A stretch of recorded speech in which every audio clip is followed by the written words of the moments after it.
बागलाण तालुक्यात गाव कामगार पोलीस पाटील संघटनेची नूतन तालुका कार्यकारिणी निवड उत्साहात पार पडली आहे. नाशिक जिल्हाध्यक्ष रवींद्र जाधव यांच्या अध्यक्षतेखाली व राज्य उपाध्यक्ष अरुण बोडके तसेच उत्तर महाराष्ट्र विभागीय उपाध्यक्ष किरण पाटील यांच्या प्रमुख उपस्थितीत सूर्य लॉन्स बागलाण येथे ही प्रचंड प्रक्रिया पार पडली आहे. यामुळे बागलाण तालुका अध्यक्षपदी योगेश पाटील बागुल यांची तर उत्तर महाराष्ट्र विभागीय उपाध्यक्षपदी किरण पाटील यांची निवड करण्यात आली असून किरण पाटील यांना नियुक्तीपत्र प्रदान करण्यात आले.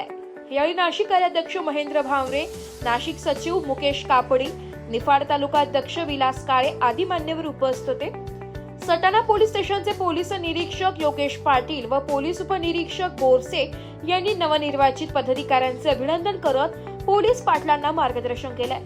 नूतन बागलाण तालुका कार्यकारिणी तालुका अध्यक्ष योगेश पाटील बागुल, उपाध्यक्ष चांदशिंग सोळंकी, कार्याध्यक्ष प्रवीण देवरे, सचिव बाळू गोयकर, सहसचिव विजय नहिरे व प्रसिद्धी प्रमुख बंडू दात्रे यांच्या सर्वानुमते निवड करण्यात आली आहे. राज्य उपाध्यक्ष अरुण बोडके यांनी संघटनेची ध्येय धोरणे, नोंदणी व पुढील वाटचालीबाबत मार्गदर्शन केले, तर जिल्हाध्यक्ष रवींद्र जाधव पाटील यांनी नवनियुक्त पदाधिकाऱ्यांना नियुक्तीपत्रे देऊन शुभेच्छा दिल्या. यावेळी तालुक्यातील सेवानिवृत्त पोलीस पाटलांचा सन्मान करण्यात आला. कार्यक्रमाचे प्रास्ताविक व आभार विभागीय उपाध्यक्ष किरण पाटील यांनी केलाय, तर सूत्रसंचालन कोमल पाटील यांनी केलाय. नवनिर्वाचित कार्यकारिणीचे गाव कामगार पोलीस पाटील संघटना महाराष्ट्र राज्य यांच्या वतीने अभिनंदन करण्यात आले. ब्युरो रिपोर्ट, नाशिक लोकशाही न्यूज, नाशिक.